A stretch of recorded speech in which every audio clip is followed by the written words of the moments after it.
Cassie Um, Abriola from Australia mm, is the illustrator. and they're She's a just so magical. You know, you feel like that's what Dreamland looks like, particularly for a kid.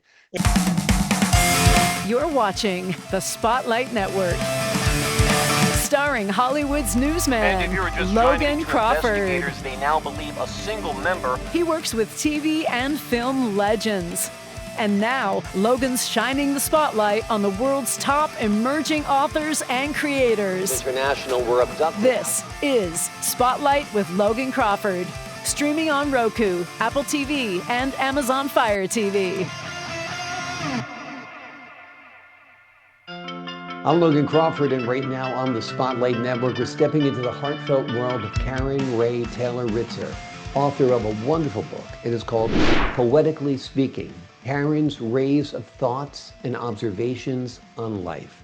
This warm and whimsical collection blends poetry, storytelling, and song to capture life's big moments and quiet joys. From love and travel to everyday reflections, Karen's words remind us to see the poetry hidden in the little things. We're delighted to have this very talented author join us here today on Spotlight. We thank the team at Inks and Bindings for helping us put her in the spotlight today. And we ask viewers like you to support authors like her by subscribing to our channel and by purchasing her amazing book. The links are below this interview. Karen, thank you so much for joining me here today. Thank you for having me. Your poetry is beautiful in this book. When did you first discover that you were a poet? Oh, way back in the early days. I hate to say how far back, but probably around fourth grade when we started learning about things like that in school and doing learning the Declaration of Independence and things like that. And it got me excited about words. I always have liked education of Mhm. whatever you're into, whatever you want. I think we all should do it. But that's how I started. And just little things. According to my mom and dad, I used to sing quite a few nursery rhymes. I liked the rhyming, evidently, and kind of would emphasize those words. That's there. I don't remember that part, but yes, but that's probably where I started liking it. It was kind of automatic then after that. And Awesome. sometimes I even answer things in my kids get tired of that sometimes, but in rhyme or whatever. So Exactly. yeah, it's just something I guess I have built in. Very I cool. Very I cool. When don't it have to comes work to it. creating, when it comes to writing these poems and stories, what inspires you the most? People, Hmm. lives, uh, living your life, doing what you have to do or you can't do and try to. All of those things to me are important. And even going down the street, you or in a subway station or in an airport, you hear stories, but you only get bits and pieces. You don't mean to eavesdrop or pull up conversations and butt in or anything like that, but it tells you something, and then I just take it from there and move on with it. And life, it's just life. Everybody's life is interesting. Exactly. Yeah, I do think in many ways people are the most interesting aspect of life, although they can be frustrating at times. Most people are wonderful and good-hearted and are inspirational. Talk to us a little bit about the retirement trip that you talk about in your book. Well, my husband passed away Mm, in 18, but he liked to travel and he had um, diabetes and it took both his legs below his knees. mm, So we took early retirement and went to Texas to let him have some fun on the river. And we didn't go to the ocean much because the waves would not come over with his legs. But mm. um, we rented a house for several seasons down in Texas, and it was along the river that goes out to the bay. And so he could go down to the dock and fish anytime he wanted to. Mm, And so that's what started the trips. mm. And they were very fun because we'd never been really much of anywhere. We had a business to run for 60 years. So um, it was just something we wanted to do for him, and Wonderful. and that's why we went. It was Awesome. lovely, very lovely and different. We went in the winter, not Mhm. all not all summer or anything. Our summers here are beautiful, so Right. um yeah, we'd go in the winter just for 3 months and then we'd come back.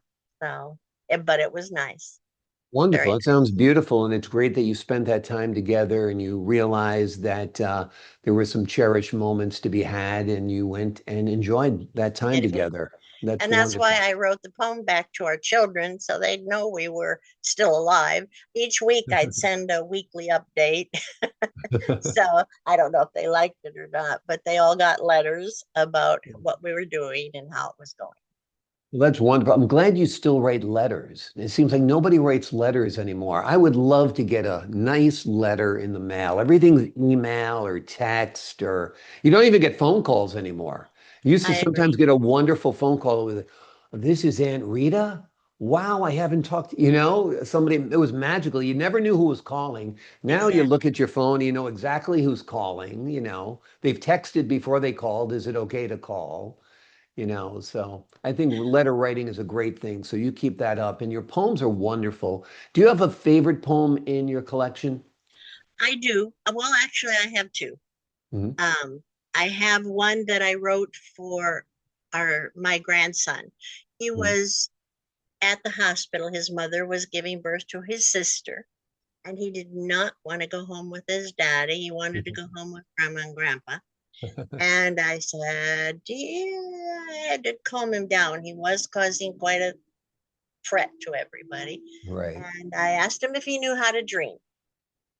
And he said, "Yeah, I know how to dream." I said, "Well, you go home with dad, you dream, I'll dream, and we'll meet each other in our dream and go anywhere you want to go." And that was my favorite. And I actually have a book about it. It's called Off to Dreamland, which I didn't really publish until after my husband passed away. And it tells about how you take my hand and we'll go off to dreamland. And we visit Beautiful. all kinds of places all over the world. And then at the end, it has a peaceful sleep and go back to sleep. And actually, Maple Staple has them in their bookstores right now, along with Amazing. the Poetically Speaking. But that's my favorite. But Well, my second favorite is the last poem in the book of Poetically Speaking, and it's "Don't Grieve for Me When I Am Gone." And it just tells people whether you liked me or you didn't, as long as you remember me, I'm still with you. So that's my second favorite. wonderful. Wonderful. Well, the Dreamland book looks amazing. The illustrations look amazing as well. Cassie Um, Abriola from Australia mm. is the illustrator. And they're She's a, just so magical. You feel like that's what Dreamland looks like, particularly for a kid. it It's is. like amusement parks and bright colors and candy and right? Yes, Yeah. yes. It's available on Barnes and Noble and at the Maple Staple stores and also Amazon at the moment Awesome. anyway. Hopefully better, but right now. And so No, is Poetically Speaking, which one we're talking about. But awesome. my favorite Awesome. in that one is the "Don't Grieve for Me When I Am Gone." Great, Be happy great. about it. I mean, not that you want to be happy Right. I about that, understand. Don't be but throwing a party, but that yeah. And I also in the poem it says, "If you didn't like me, that's okay. You're still Mm. gonna remember me, so we're good." That's good. You made a lasting impression. That's what that means, right? Yeah. Without a doubt. In your Yes. collection, in Poetically Speaking, you include a couple of songs. Talk to us about those. Well, as a youngster, a young teenager, I had a boyfriend. Hmm. And of course, that's a romantic girl thing coming out when you start to be a teenager. Yep. And I don't, I just wrote it one night when the moon was out and my bed happened to be by the window. And I saw the moon. And so that's how I wrote "The moon up above shines brightly for my love." Hmm. And in fact, I'm still in touch with that gentleman today. We're still Hmm. friends. Nice. That's wonderful. That's Yeah. wonderful. That's wonderful. I wish, did you write that when you were just a teenager? Yes, I did. That was one of Awesome. my first song attempts. There's Very another one cool. in there too, but I dibble at, I dabble at it. It just doesn't always come out the way I want to. So I've it's amazing how many things I've lost over the years just putting them away.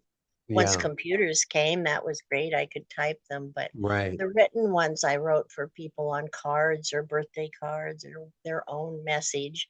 And of course, I didn't keep any of those copies. And Yeah, I don't remember all the poems. I I really know. don't.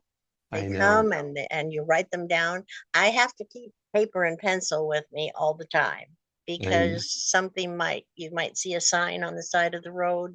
You might see somebody helping somebody else, and that ignites something inside, and you write about that. I've probably done over 200 poems, right. and Wow. and no, I don't remember them all. Well, I you're can if I lucky. go back to them, but You're lucky I hung on to them. I mean, the song that you wrote to your first love or the boyfriend you had a crush on way back when, it's great you still have it. I remember I used to have a little box that I'd write my little love poems in and my little songs and all that stuff when I was like 14, 15, 16 in my bedroom dreaming of the girl. And I don't have that anymore. I mean, I don't haven't had it in decades and decades and decades because I don't know where that little box that I used to hide so my sisters couldn't tease me about it in my room. I Um, happened to, sorry, no, you go go ahead. ahead. I happened to find mine in my old yearbook, Mm, which was dusty and put away in the, you just don't leave them out all the time. And that's where I found it. Otherwise, awesome. I probably would have forgotten about it. Well, that was a smart place to keep it because you always keep your yearbook. So keeping that song in the yearbook was smart Yeah. thinking. You're a smart lady, no doubt. What do you hope readers take away from your poetry, from your songs, from your stories? We all have to live. We have to live our lives. What gets thrown at us is something we need to contend with. Hopefully, some of these help people through bad, good, whatever it might be. Maybe they might find one that they could read to somebody else to help somebody else. I really would like people to stay in touch with other people's feelings. I think we'd be a lot better off in the world. Yeah. If we think about it, we all go through trouble. We all have strife in different ways, and we deal with, I mean, one might be a family matter, one might be business matter, but it's all there. And if we talk about it and get it out and actually think positively, not downhearted all the time, which is hard to do, but I think we can all become better people. Wonderful. That is a worthwhile goal, and this is a worthwhile book. It's a beautiful book. It'll Thank inspire you. you. The name of the book is Poetically Speaking, Karen's Rays of Thoughts and Observations on Life. It is Yeah, a wonderful, heartfelt collection that reminds us to slow down, reflect, and celebrate the poetry in everyday living. Karen, that's, thank you so much for joining me here today. thank you. Such It a was great very time nice. talking to you. I appreciate your trip down memory lane with me, your wisdom, your insight, and your poetic mind. To the folks at home, I'm Logan Crawford, thanking you for your time this time. Until next time on Spotlight.